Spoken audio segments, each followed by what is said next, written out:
बिस्मिल्लाहिर्रहमानिर्रहीम। अस्सलाम वालेकुम। पाकिस्तान टुडे के साथ मैं हूं मंसूर आजम काजी। नाज़रीन, कल प्रोग्राम के लास्ट सेगमेंट में हमने बात की थी SHO कोट मोमिन और DC नारोवाल ज़हीर हसन के बारे में, और जिनका बिहेवियर आप लोगों ने देखा था, जिस तरह वो पब्लिक डीलिंग हो रही थी एक प्रिंसिपल को और एक औरत के साथ, जिस तरह वो बात कर रहे थे विच वॉज अनकॉल्ड फॉर। मैं दो चीज़ें कल रात से लेकर अभी तक की अपडेट्स हुई, मैंने कहा I would really want to share that. एक जो SHO कोट मोमिन है, इसके ख़िलाफ़ इसको एक तो सस्पेंड कर दिया गया हुआ है और इसके ख़िलाफ़ महकमाना कार्रवाई हो रही है। So that's actually a very good step जो लिया गया है, और मेरे ख्याल में ऐसे ही होना चाहिए। वो जो सवाल था कि क्यों ऐसे लोग, इनको क्या मेंटली तौर पे ये लोग डिस्टर्ब हैं या कोई और वजह है। सो एक ये चीज़, और दूसरा ज़हीर हसन जो हैं DC नारोवाल, पंजाब हुकूमत के एक आला ओहदेदार का रब्ता हुआ और उन्होंने कहा कि जी उनको भी मैसेज कन्वे कर दिया गया है कि वो आइंदा से ऐसी चीज़ें ना करें। सो मेरे ख्याल में एटलीस्ट ये दो चीज़ें एक अच्छी हुई, हम लोग वी आर वेरी ग्रेटफुल।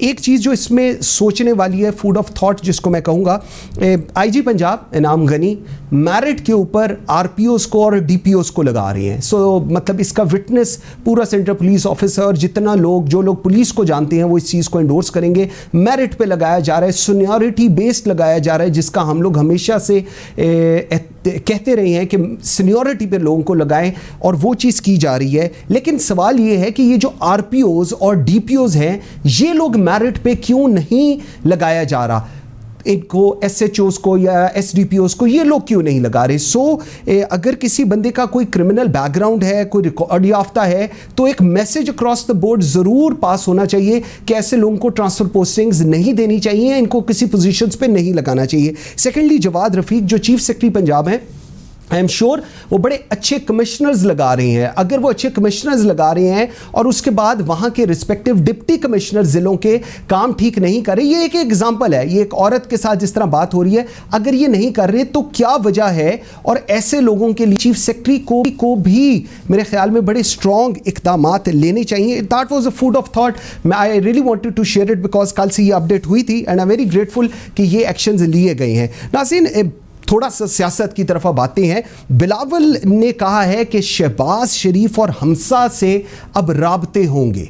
जी हाँ, आपने बिल्कुल सही सुना। वो जो एक सियासत हम देख रहे थे मरीम नवाज़ का, जिस तरह तर्ज सियासत था, अब अपेरेंटली ऐसा लगता है कि बिलावल उस चीज़ से पीछे हट गए हैं। उन्होंने कहा ऐसी सियासत चल नहीं सकती और अब हम लोग बिलावल से, शहबाज शरीफ और हमज़ा से बातचीत करेंगे और उन्हीं से ही बातचीत रहेगी। सो क्या इसका मतलब ये है कि मरियम का बयानिया और जो नवाज़ शरीफ साहब का बयानिया था, वो मुस्लिम लीग नून का जिसको हम बयानिया कहते हैं, क्या वो अब कहीं पीछे जाता नज़र आ रहा है? इसके साथ साथ भारत से कपास और चीनी की दरामद की जो ECC ने फाइनल किया था, उसको वफाकी हुकूमत ने रिजेक्ट कर दिया है। काबीना ने इसको रिजेक्ट किया है, जिसके अंदर वज़ीर ख़ारजा और बाकी के वफाकी वज़रा भी शामिल थे। ये उस दिन एजेंडे पर नहीं था, लेकिन स्पेसिफिकली ये बात पूछी गई और फिर प्राइम मिनिस्टर ने जब हमाद अज़हर से पूछी तो हमाद अज़हर ने कहा कि आपने ही 2 हफ्ते पहले कहा था। इसमें भी कोशिश करेंगे जानने की कि क्या होने जा रहा है। और लास्टली, PDM का इत्तेहाद अब कहाँ जा रहा है? 10 का इलेक्शन अक्रॉस द बोर्ड मेरे ख्याल में आफ्टर 7-8 डेज हैं। अब क्या पाकिस्तान पीपल्स पार्टी और पाकिस्तान मुस्लिम लीग नून इकट्ठे ही चलेगी या कुछ अलग-अलग राहें होंगी? इस तमाम तर सूरत हाल पर बात करेंगे। और लास्टली हम लोग ब्रॉड शीट के ऊपर हमने कल जो प्रोग्राम किया था उस पर भी बात करेंगे और अहमद सूफ़ी हमें ज्वाइन करेंगे उस सेगमेंट के अंदर। मुझे इस वक्त ज्वाइन किया है सेनेटर बहरमन तुंगी साहब ने, पाकिस्तान पीपल्स पार्टी को रिप्रेजेंट कर रहे हैं। सैयद हुसैन जहानिया गर्देजी वफाकी सूबाई वज़ीर हैं पंजाब के और पाकिस्तान तहरीक इंसाफ को रिप्रेजेंट कर रहे हैं। चौधरी शहबाज बाबर रुकन कौमी असम्बली हैं, पाकिस्तान मुस्लिम लीग नून को रिप्रेजेंट कर रहे हैं। बहुत शुक्रिया जी आप सबका। मैं ज़रा बात का आगाज़ करना चाहूँगा बहरमन तुंगी साहब से। बहरमन भाई, आज बड़ा क्लियरली बिलावल भुट्टो जरदारी ने यह कह दिया है कि शहबाज शरीफ और हमज़ा से राब्ता होंगे, अपोजिशन लीडर वही हैं, और उन्होंने थोड़ा सा जो मरियम का तरीक़ेकार है उसके ऊपर भी कहा कि जी ऐसे सियासत नहीं हो सकती, अब बातचीत जो होगी वो इन्हीं पर होगी। क्रिटिसिज्म का जवाब हम भी दे सकते हैं लेकिन हम नहीं देंगे। क्या कहेंगे इसके ऊपर? बिस्मिल्लाहिर्रहमानिर्रहीम। थैंक यू काजी साहब। मेरे चेयरमैन बिलावल भुट्टो जरदारी साहब ने 25 जुलाई 2018 के इलेक्शन के बाद ओथ न लेने भी तमाम अपोजिशंस और लीडरशिप को एतमाद में लिया था, और उसी वक्त भी कहा था कि अगर हम ओथ ही लेते हैं तो इमरान को एक्सपोज करना मुश्किल होगा। आज पूरी दुनिया में, पूरे पाकिस्तान में, हर सेक्टर में वो एक्सपोज हो के एक नाकाम एंड फेल प्राइम मिनिस्टर साबित हो गया। फिर जब PDM का वजूद में आ गया तो PDM के प्लेटफॉर्म से भी मेरे चेयरमैन ने 1 साल पहले 27 अक्टूबर को जब मौलाना साहब ने लॉकडाउन का फैसला किया तो मेरे ही चेयरमैन ने कहा था कि मौलाना साहब आप इंडिविजुअल कैपेसिटी में आप फैसला न करें, एक रहबर कमेटी बनी है, अगर आपकी कोई तजावीज़ है तो आप रहबर कमेटी में ले आएँ ताकि उस पर हम डिस्कशन करें और 1 पॉइंट एजेंडा पे हम एक पेज पे आ जाएं। उसमें भी आपका रिजल्ट आपके सामने है। फिर जब PDM वजूद में आया तो PDM के प्लेटफॉर्म से जब तमाम लीडरशिप ने ज़िमनी इलेक्शन से और सीनेट के इलेक्शन से बाइकाट किया तो मेरे ही चेयरमैन बिलावल भुट्टो जरदारी साहब ने तमाम लीडरशिप को कन्विंस किया कि हम इलेक्शन भी लड़ेंगे और सीनेट के इलेक्शन भी लड़ेंगे। तो जब ज़िमनी इलेक्शन हुआ तो KP में और पंजाब में नून ने, बलूचिस्तान में JUI ने और सिंध में पीपल्स पार्टी ने इलेक्शन जीता, और पूरे पाकिस्तान और पूरी दुनिया में सेलेक्टेड प्राइम मिनिस्टर और उसकी हुकूमत एक्सपोज हो गया कि अभी मजीद अवाम नहीं चाहते इस जालिम हुक्मरानों को।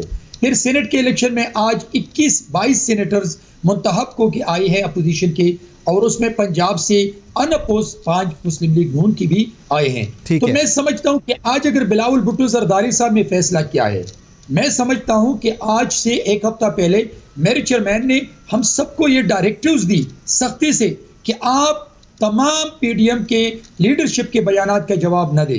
तो क्या PDM के लीडरशिप में मरियम नवाज आती हैं या शहबाज शरीफ साहब आते हैं? अगर शहबाज शरीफ बयान देते हैं और मौलाना फजलुर रहमान साहब, यास पंद्यार, वली खान या महमूद खान अचकज़ई साहब या बिलावल भुट्टो जरदारी, तो they are the head of parties. बिल्कुल ठीक। लेकिन फिर एक पार्टी की वाइस प्रेसिडेंट मरियम नवाज साहबा जिस अंदाज से वो नून लीग को लीड करते हैं, ये उनकी अपनी पार्टी है। पॉइंट आ गया आपका, कोई गरज नहीं। बैरमंद भाई पॉइंट आ गया, मुझे आपका पॉइंट आ गया। मुझे थोड़ा सा ना इस चीज को, चौधरी शहबाज बाबर साहब, आपने मरियम नवाज का जो तरीक़ेकार है सियासत का, I know Pakistan Muslim league उसको एंडोर्स करती है, कुछ हल्के करते हैं कुछ नहीं करते, लेकिन अपेरेंटली ऐसा लग रहा है कि एटलीस्ट पाकिस्तान पीपल्स पार्टी उसको एंडोर्स नहीं कर रही।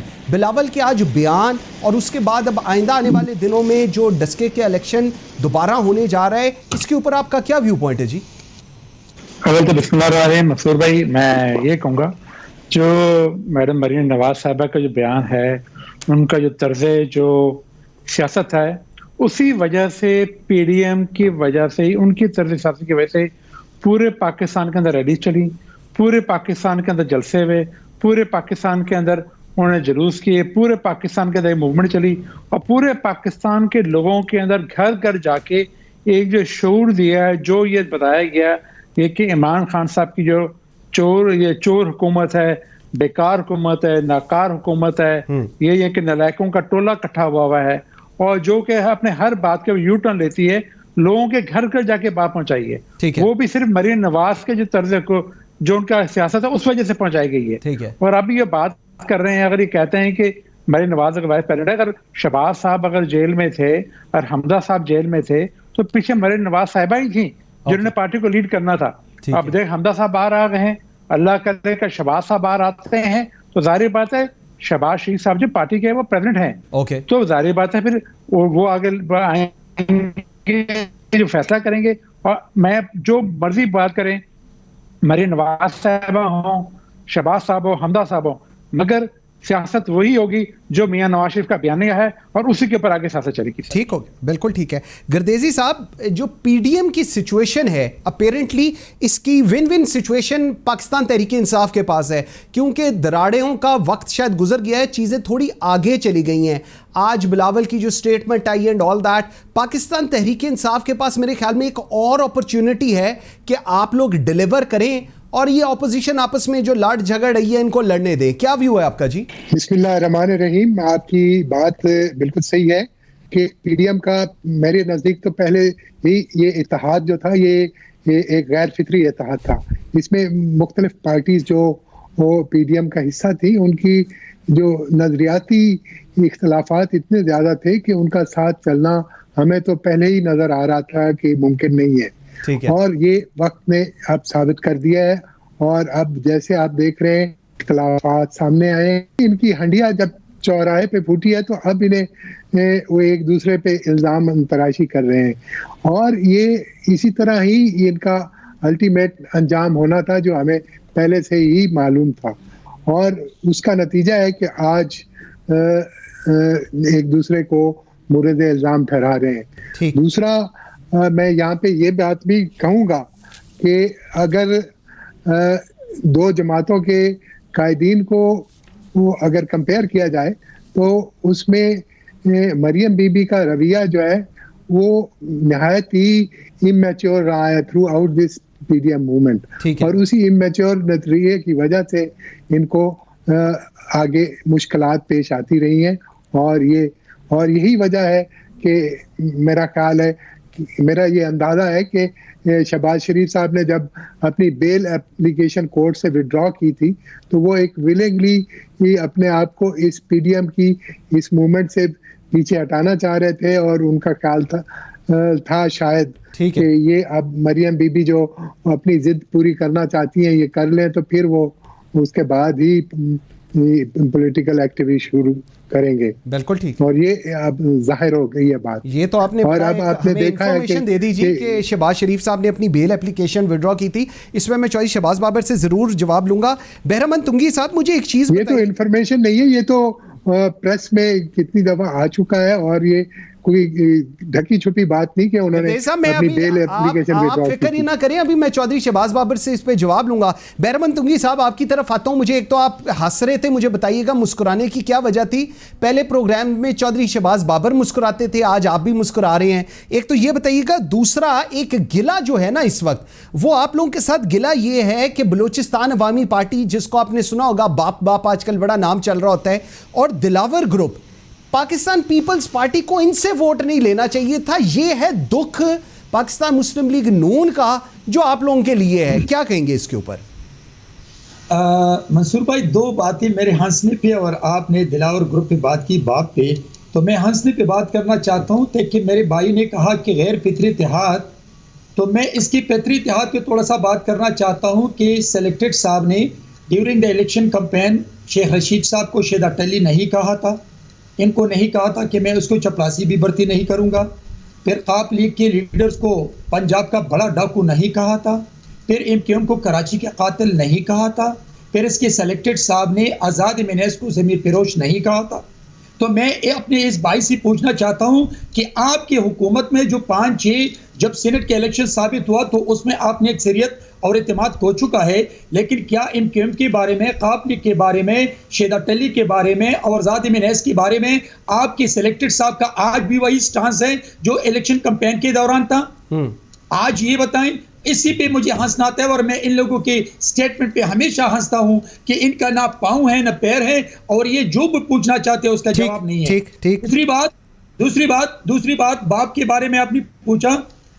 आज मंसूर साहब, मैं आपके साथ 1 मिनट के लिए कैलकुलेशन करता हूं। हाँ जी। मेरे सीनेट में 21 सेनेटर्स हैं, एक जुमा इस्लामी के 22, 2 एनपी के 24, 2 पाटा के 26 और एक जो मुस्लिम लीग नून का दिलावर खान साहब है, उसने सीनेट चेयरमैनशिप में उस मुस्लिम लीग नून को वोट नहीं दिया था। वो नाराज है, वो मरियम नवाज के बिहेवियर से, उसके नैरेटिव से, उसकी सियासत से खपा है, नाराज है, पूरी दुनिया जानती है। अच्छा। तो फिर दिलावर खान हमारे पास आ गया, वो 27 सेनेटर हो गए। अभी दिलावर खान साहब अकेले आते हैं तो 27 सेनेटर, उनके साथ भी 4 लोग आए हैं। अब नहीं, सुने, लेकिन अगर दिलावर खान के साथ आजाद सेनेटर 2018 में जब सेनेटर मुंतखब हो चुके थे, दे आर ऑल इंडिपेंडेंट। अभी अगर वो 3 दिलावर के साथ मिलके, दिलावर के साथ 3 आते हैं, 2 आते हैं, 4 आते हैं, 10 आते हैं, तो क्या हम उनको कहते हैं कि आप इनको निकाल दें? बैरमंद भाई आपकी बात ठीक है, देखिए मैं आपको बताऊं, आपकी बात बिल्कुल ठीक है, मुझे एक ब्रेक का कहा जा रहा है, लेकिन आपकी बात ठीक है, लेकिन अब ऑपोजिशन सेनेट के अंदर 57 लोग हो गए हैं। सो चॉइस साहब से मैं ये भी अब जानने की कोशिश करूंगा ब्रेक के बाद, आप लोग अगर पीडीएम के अंदर हैं अगर, तो क्या आप वोट ऑफ नो कॉन्फिडेंस लेकर आएंगे, क्योंकि 57 senators are on the opposition benches. एक ब्रेक लेते हैं नाज़रीन, मेरे साथ रहिएगा। Welcome back after the break. जी चौधरी शहबाज बाबर साहब, बड़े गिले हैं आप लोगों के, बड़े शिकवे हैं। 57 आपके सैनेटर्स हैं इस वक्त ऑपोजिशन के सेनेट के अंदर। वोट ऑफ नो कॉन्फिडेंस लाना आपके बाएं हाथ का खेल है। 57 सो क्या करेंगे आप वोट ऑफ नो कॉन्फिडेंस लाएंगे, साथ बैठेंगे पीपल्स पार्टी के, जिस तरह की आसिफ अली जरदारी साहब सियासत करना चाहते हैं वैसे करेंगे तो मेरे ख्याल में चीज़ें चलेंगी, वरना अपेरेंटली लग नहीं रहा वैसे कोई पीडीएम की कहानी चलने लगी है। जी असलम भाई, मंसूर भाई, पीडीएम की जो बातें कर रहे हैं, पीडीएम में तो इख्तिलाफात कुछ नहीं है, तो इख्तिलाफात जो है पीपल्स पार्टी में है और नून लीग के अंदर है।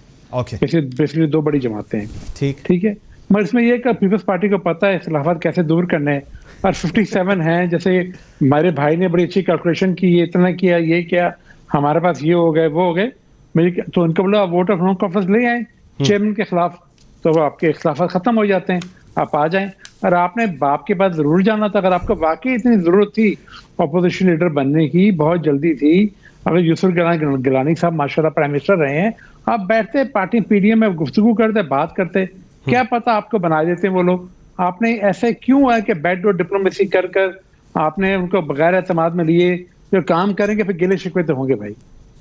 लेकिन जो मौलाना साहब और जिस तरह मरियम साहबा का, आज मौलाना साहब के ऊपर भी बिलावल ने कहा है, चौधरी साहब, मौलाना साहब और मरियम साहब की जो तर्ज सियासत है, आपको लगता है वो आगे चल पड़ेगी इसी तरह, या आपको लगता है कि नहीं चीजें भाईजान वही तर्ज सियासत है, वही तर्ज सियासत थी आज से, यानी कि पिछले साल भर वही तर्ज सियासत रही है।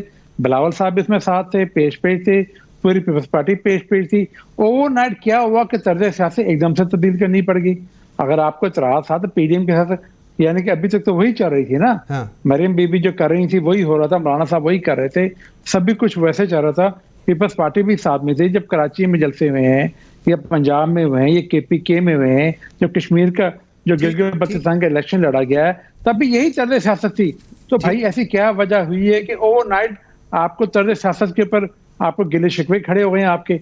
ये खैर मेरी अकल से बाहर है भाई। ओके, गर्देजी साहब आपके पास मैं सवाल लेकर आना है ये कपास और चीनी का, लेकिन उससे पहले मैं सिर्फ एक अपडेट कर दूं। बड़ा गिला शिकवा होता है, मैंने कहा मैं ज़रा बताऊं वैसे ओवरऑल लोगों को भी। शेख रशीद साहब की 15वीं इस वक्त जी जो वजारत है वो है, हफीज़ शेख की 5वीं, अयूब फैमिली की 7वीं, खुसरो बख्तियार फैमिली की 6ठी बार, गुलाम सरवर, फ़खर इमाम, फहमीदा मिर्ज़ा, मुजफ्फर शाह, बाबर अवान, मियाँ मोहम्मद सुमरो, मज़ारी, कुरैशी, बोसन, MQM, बलूचिस्तान अवामी पार्टी, काफ लीग, सब तो पहली बार ही तो आई है, जबकि फिर कहा जाता है कि जी बर्बाद पिछली हुकूमतों ने किया। ये एक एनालिसिस था जो मैंने कहा मैं आपके साथ शेयर करूं। मुझे ज़रा बताइएगा ये कपास और चीनी की दरामद के ऊपर ECC ने कैसे फैसला कर लिया, और उसके बाद किस तरह फिर जब ये वफाकी काबीना में गया वहाँ पर रिजेक्ट हो गया, अप्रूव कैसे हो गया ये सब कुछ?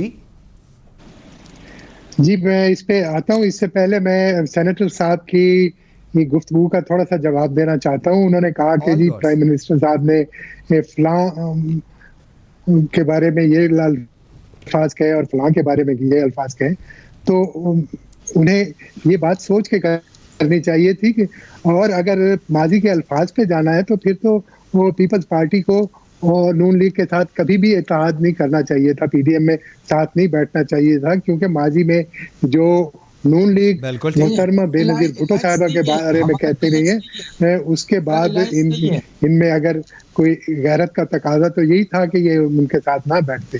लेकिन माजी में सियासत में माजी पे नहीं की जाती। मैं इनको ये गुजारिश करना चाहता हूँ, सियासत हमेशा आप मुस्तकबिल के बारे में सोच के करते हैं। तो ये ऐसी बातें अगर करेंगे तो फिर मेरे पास बहुत सी बातें होंगी जो मुझे करने पे मजबूर ना करें। बैरमंद भाई मैं आ रहा हूँ आपके पास, मुझे जरा कमेंट ले लेने दीजिएगा। मैं बिल्कुल बैरमंद भाई आपके पास आता हूँ। जी गर्देश साहब। दूसरी बात ये है कि ये एक होती है इकोनॉमिक एक्सपीडियंसी। अगर कुछ सीसी को ये लगा कि हमें कहाँ से क्या चीज़ सस्ती मिल सकती है तो उसकी प्रपोजल या समरी उन्होंने बनाई, लेकिन चूंकि हमारा इस वक्त एक प्रिंसिपल स्टैंड है इंडिया के अगेंस्ट, जब से उन्होंने कश्मीर का स्पेशल स्टेटस चेंज किया है उसके बाद से हमने ये तहैया किया हुआ है कि उस वक्त तक हम कश्मीर से किसी किस्म की कोई बायलैटरल तिजारत या कोई डायलॉग नहीं करेंगे जब तक कश्मीर का वो स्पेशल स्टेटस बहाल नहीं करते। लेकिन तो इसलिए जब कई बातें कई दफा की मीटिंग जो थी, ईसीसी की मीटिंग हेड की थी हमाद अजहर ने, तो हमाद अजहर को उस वक्त नहीं पता था, बाद में पता चला कि हमने हिंदुस्तान के साथ ऐसी डील नहीं करनी। ये मतलब मेरी अंडरस्टैंडिंग, क्योंकि आप एग्रीकल्चर को देखते हैं और पंजाब में सबसे ज़्यादा इस चीज़ को, तो मुझे थोड़ा समझाइएगा ये अंडरस्टैंडिंग डेवलप कैसे हुई हमाद अजहर के अंदर के पहले ओके कर दें फिर काबीना ने कहा कि नहीं करनी, ये क्या अंडरस्टैंडिंग थी जी? ये अंडरस्टैंडिंग कैसे डेवलप हुई ये मैं उनका माइंड तो नहीं रीड करके आपको बता सकता कि उन्होंने किस बुनियाद पे ये फैसला किया, लेकिन अपेरेंटली जो बात नज़र आती है वो यही है कि आप जब भी कोई चीज़ बाजार में खरीदने जाते हैं तो आप देखते हैं जहाँ से आपको वो चीज़ सस्ती मिले आप वही खरीदते हैं। तो इस बुनियाद पे उन्होंने शायद इस तरह का सोचा होगा, और इंसान में ह्यूमन एरर होता है, वो दूसरे पहलू को ओवरलोक कर बैठे थे, लेकिन काबीना का मकसद ही यही होता है कि एक कलेक्टिव विजडम काबीना में एक दूसरे के साथ शेयर की जाए। ठीक हो गया। अच्छा बहरमंद भाई, एक आप जो जवाब बात करना चाह रहे हैं वो ज़रूर कीजिएगा, और इस चीज़ को फिर आप लोग एक्नॉलेज तो करें ना कि वफाकी काबीना ने अगर एक गलती हो गई, हमाद अजहर ने अगर कोई गलती कर दी, ईसीसी ने कोई गलती कर दी, उन्होंने उसको रेक्टिफाई कर दिया, उन्होंने कहा ऐसा बिल्कुल नहीं होगा, और आज प्राइम मिनिस्टर की तरफ से बयान भी आ गया है, क्या कहेंगे जी? मंसूर भाई कौन सी काबीना की बात करते हैं? वफाकी काबीना, हमाद अजहर की बात करते हैं? वफाकी काबीना गलत। क्या क्या क्या प्राइम मिनिस्टर के इजाजत के बगैर काबीना की ये ताकत है कि वो एक स्टेटमेंट दे दे और फैसला करे? क्या वज़ीर आज़म की इजाजत के बगैर एक फेडरल मिनिस्ट्री की इतनी ताकत है कि वो, ये मैं आपको बता रहा हूँ, ये ना अहल ना समझ ना लायक सेलेक्टेड कटपटी प्राइम मिनिस्टर का रोल है। और उस वक्त ये रोल उनको याद नहीं था, आरएसएस का नजरिया, कि जब मोदी ने कश्मीरी बहनों पे, भाइयों पे, पीवाओं पे जुल्म के पहाड़ तोड़े थे, लेकिन उसने ड्यूरिंग द इलेक्शन कैंपेन ये कहा था सेलेक्टेड साहब ने कि अगर मोदी इलेक्शन जीत गया तो कश्मीर के मसले को रिजॉल्व करने में आसानी होगी। उस वक्त भी पता था उनको कि कश्मीर के ऊपर उसने जुल्म किए हैं, लेकिन उसके जीतने के लिए ख्वाहिश जाहिर की थी। फिर उसको ये लेटर लिखा था कि मैं आपके वो सरमने में आना चाहता हूँ, वहां पे भी जाना चाहते थे। उनको उस वक्त भी आरएसएस का नजरिया याद नहीं था। फिर 35A के जरिए जब कश्मीर को डिस्प्यूटेड स्टेट खत्म किया, आज मैं इमरान से पूछना चाहता हूँ कि आपने उनको डायरेक्टिव्स दी थी हमाद अजहर को, और हमाद अजहर ने फिर वो मर्द का बच्चा बन करके कैबिनेट की मीटिंग में उनको हाथ करके कहा कि मिस्टर प्राइम मिनिस्टर साहब ये आपकी डायरेक्टिव्स थी। लेकिन क्या आज प्राइम मिनिस्टर होश में है? उनको तो ये भी पता नहीं है, उनकी बीवी की तरफ से पता चलता है कि मैं प्राइम मिनिस्टर हूं। वो चीज वो छोड़े, मीडिया की तरफ से उनको पता चलता है कि डॉलर की कीमत बढ़ती जा रही है। चले पाकिस्तान का बेड़ा करके इसने। ओके ठीक है, मैं चॉइस साहब थोड़ा सा मुझे आगे बताएं, अभी जरा लॉन्ग मार्च की, और एक ये जो आप मैं एक अर्ज कर लूं काजी साहब, मैं एक बात कर लूं? जी जी जी जी काजी साहब, मैं तवक्को करता हूं कि हम यहाँ पे एक इंटेलेक्चुअल डिस्कोर्स करेंगे। बिल्कुल। और जब बिगाड़ के नाम लिए जाते हैं किसी लीडर के, तो वो मुझे भी बिगाड़ के नाम लेने आते हैं, और मैं एक सेनेटर के लेवल पे नहीं तवक्को करता कि एक प्राइम मिनिस्टर को इस तरह से बुलाएं, और एक नेशनल प्रोग्राम पे अगर वो इस तरह का रवैया रखेंगे तो मुनासिब नहीं होगा। चौधरी शहबाज बाबर की तरफ जाने दीजिएगा। चौधरी साहब मुस्कुरा रहे हैं उस वक्त। चौधरी साहब आप मुस्कुरा रहे हैं, या आपकी मुस्कुराहट जो है ना मुझे आ रही है समझ। मुझे बताएं अब आप लोगों का ये जो डस्का का होने जा रहा है, डस्का 75 के अंदर आप लोग और पाकिस्तान पीपल्स पार्टी के साथ होंगे, या आप लोग अकेले ही मैदान मारने के चक्कर में है? क्योंकि पाकिस्तान तहरीक इंसाफ और मल्ली साहब बड़े ऑप्टिमिस्टिक हैं, वो कहते हैं हम आपको हरा के छोड़ेंगे, और इस दफा आज सेक्रेटरी इलेक्शन कमीशन भी गए हुए थे, उन्होंने कमिश्नर और आरपीओ को बुलाया और बुला के कहा कोई इस दफ़ा हैंकी पैंकी बंदे शंदे गायब ना हो, आप लोग दोबारा समझे कि हवाएं चल गई और बंदे गायब हो गए, इस दफ़ा नहीं गायब होने देना उन्होंने। सर जी अगर बंदे गायब नहीं होंगे और बिल्कुल सही साफ और शफाफ इलेक्शन होगा तो नून लीग की सीट पक्की है, बात खत्म हो गई। वो कौन सी पहली दफा इलेक्शन नून लीग लड़ी सर? पिछले 20 साल से वहाँ पे हमारे इफ्तिखार साहब थे, उनके मशन इलेक्शन लड़ते रहे हमारे शाह साहब, अब उनकी बेटी लड़ रही है और नून लीग की पक्की सीट है और इंशाल्लाह ताला अल्लाह के हुक्म से, नहीं पाक के सदके से इस सीट दोबारा नून लीग को ही जीतेगी। और जाहिर बात है जितनी इन्होंने कोशिश करनी थी जो ने 2018 के इलेक्शन में किया वो इन्होंने कोशिश की दोबारा करने की। मैं तो ये बार बार जो बातें कर रहे हैं, जो हमारे जो सीनियर लीडरशिप भी कर रही है, असल तो इलेक्शन कमीशन को, सुप्रीम कोर्ट को ये देखना चाहिए कि 20 जो रिप्रेजेंटेटिव जो हमारे जो गायब हुए थे वो किसने किए थे। साहब आप बताते लोगों को तो पकड़े, आपसे कितनी दफा पूछता हूं, उनको तो बताएं ना किधर गए थे आप लोग, बताते ही नहीं। हमें क्यों कह रहे हैं भाई, हमसे क्यों कह रहे हैं? ये गवर्नमेंट का काम है, ये वफाक का काम है, ये सुप्रीम कोर्ट का काम है, ये इलेक्शन कमीशन का काम है। ये गवर्नमेंट पंजाब से पूछे बंदे क्यों गायब हुए थे? चले मैं गर्देजी साहब से पूछता हूं, मैं पूछता हूं गर्देजी साहब, मुझे बताएं आगे उन बंदों को लेकर लंबा चल रहा है, ये गिला शिकवा इतना लंबा चल रहा है, बताएं तो सही वो 20 लोग कहाँ गए थे। और दूसरा मुझे बताइए अब आप लोगों की क्या तैयारी है डस्का के लिए जी? पहली बात तो ये है कि ये कह रहे हैं गायब हो गए थे, तो कहाँ गायब हो गए थे ये बताए ना कि किधर गायब हुए थे। इन्हें बताना चाहिए। ये इनके कोई फार्म हाउस का पता नहीं नाम लेते रहते हैं। मैं अगर किसी पे एलिगेशन लगाता हूँ तो मुझे मेरे पे ऑनर्स होता है कि मैं उस एलिगेशन को प्रूव भी करूँ।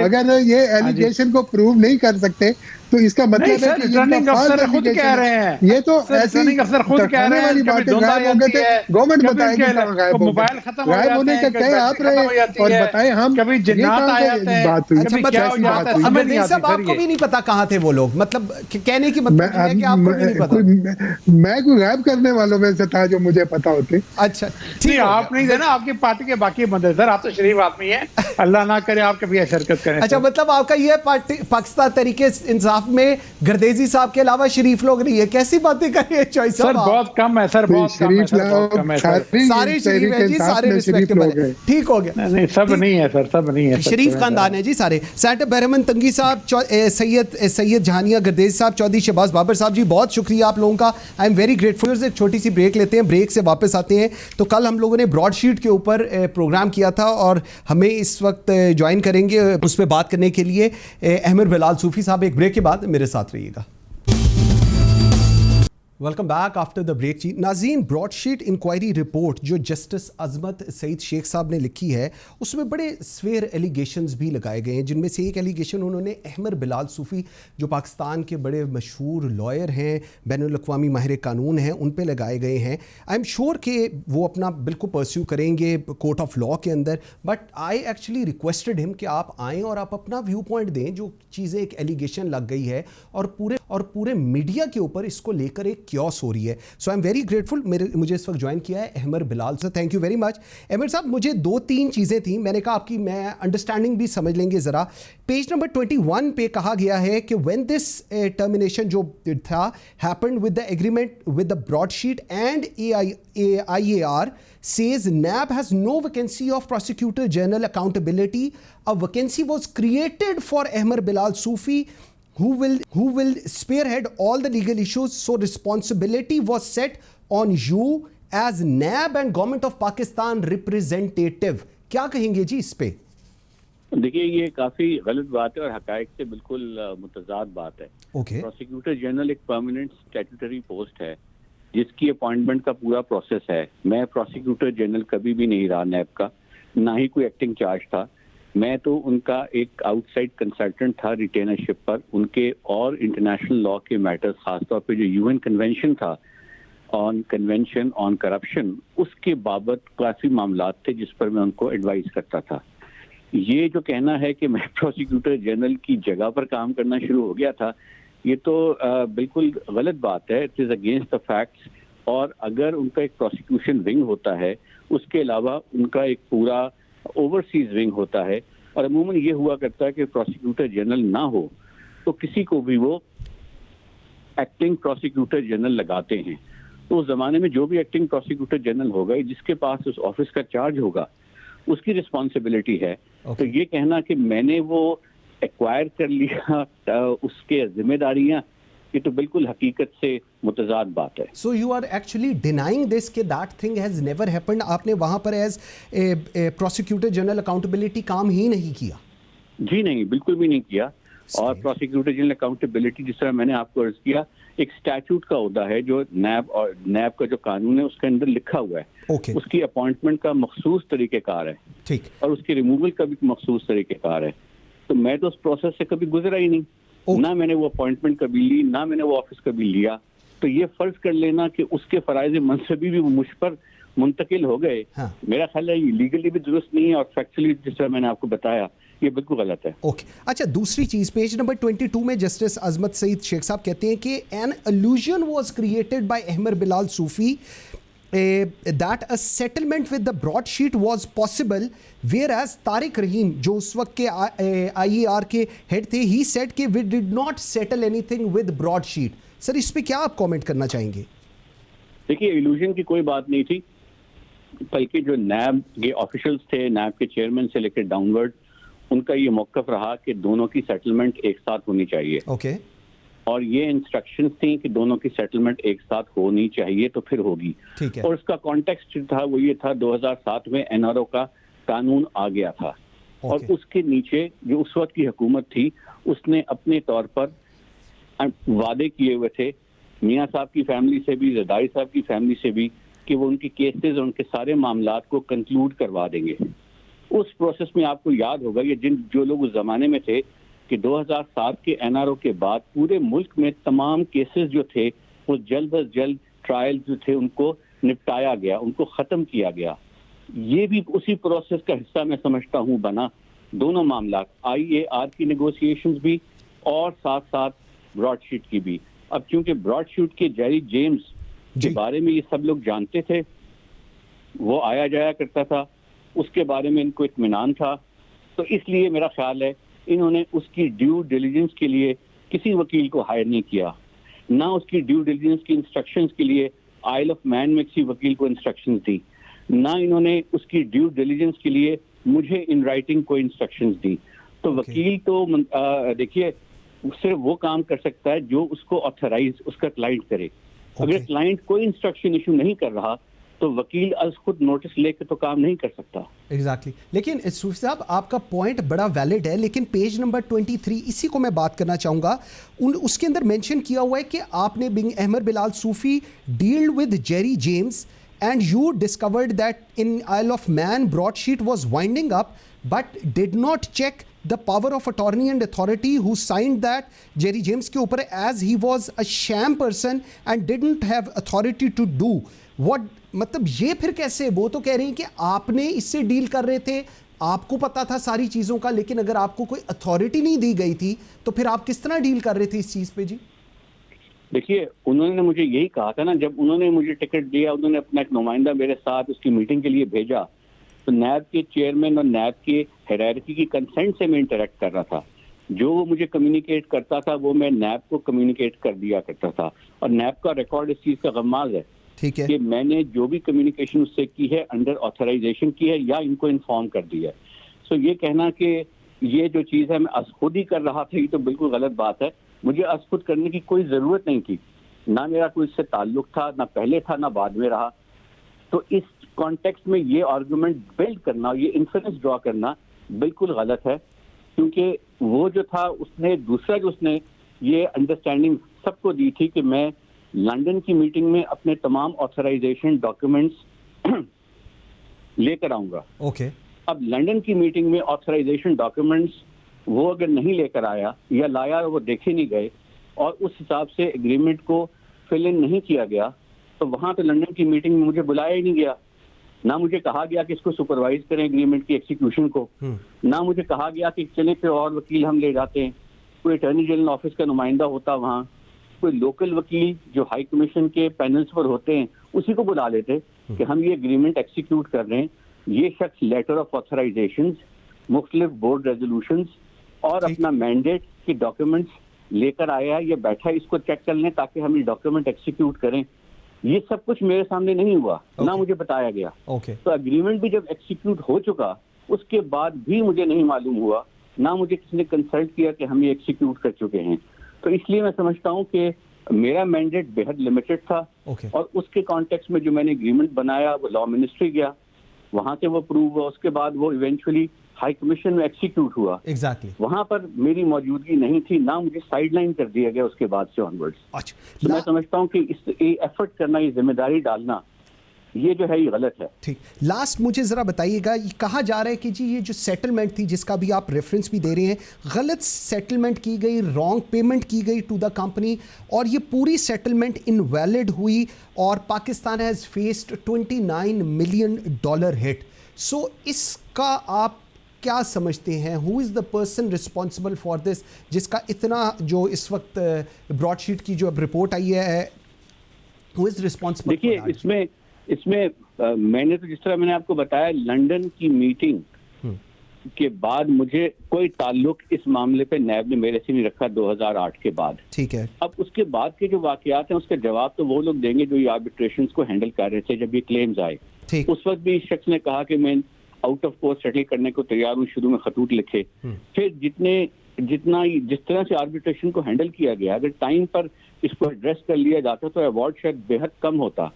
और इसीलिए मेरा ये ख्याल है कि अगर इस अवार्ड को भी आप देखें और उसके कॉन्टेक्स्ट को देखें तो उस बारे में तो इस कमीशन ने कोई तफसीली हकायक सामने लेकर ही नहीं आया। दर हकीकत इसका मैंडेट था कि जिन लोगों ने इस आर्बिट्रेशन को 2009 से 2017 या 2020-21 तक हैंडल किया है, उनकी तफसीलात क्या हैं। इसने तो कॉन्सेंट्रेट सिर्फ एक साल के पीरियड के वाकयात पर किया है। और इसीलिए मैं समझता हूँ कि ये कमीशन की जो रिपोर्ट है वो कंट्रोवर्सी का शिकार हो गई है, क्योंकि इसने सिर्फ मेन इश्यूज को ओवरलुक कर दिया है और जो सिर्फ $1.5 मिलियन जो उस जमाने में 7-8 करोड़ रुपए बनते थे, उस तक अपने आप को कन्फाइन करके लोगों के बारे में ऐसी जिम्मेदारियां डालने की कोशिश की है, डेवलप करने की कोशिश की है जो हकीकत और कानून के बरक्स भी हैं, और साथ साथ ये कि ऐसी जुबान इस्तेमाल की है जो मैं समझता हूँ कि जेब नहीं देती थी इस नौयत की गुफ्तगू करना। लास्ट मुझे बताइएगा, भी आपने आर्बिट्रेटर की बात की, पेज नंबर 29 पे मेंशन कर रहे हैं कि your disposition in front of arbitrator. आपको शायद अंदाज़ा ही नहीं था कि ये कंपनी कोलोराडो में है या जिब्राल्टर में है जी, और इस पर भी उन्होंने बड़ा इस पर स्ट्रांगली लिया है कि फिर बताया गया कि जी ये कंपनी कहाँ पर एग्जिस्ट करती है। इस पर क्या कहेंगे जी? देखिए, ये सब तफसीलात जो हैं इसका मैंने जवाब अपने कॉन्टेक्स्ट में दिया, लेकिन मुझे अफसोस ये है कि उसको प्रॉपर्ली रिफ्लेक्ट नहीं किया गया। जो मैंने अपनी सारी बातों को एक्सप्लेन किया था, लेकिन बहुत सिलेक्टिव इंफॉर्मेशन की बुनियाद पर जो है ये चीज इसको डेवलप किया गया इस रिपोर्ट में, जिसका मुझे अफसोस भी और हैरानी भी है। क्योंकि मैं समझता हूँ कि मेरा जो मौक़िफ़ पिछले जो आर्बिट्रेशन अवार्ड में बड़ा वाज़ेह था, जो सर एंथनी एवंस का था, उसमें उन्होंने वजाहत से मेरे रोल की भी बात की और उन्होंने एडमिट किया वो तमाम बातों को जिसको ये क्वेश्चन कर रहे हैं, जो एक अजीब गरीब बात है। सो एक कॉन्ट्रडिक्शन भी है।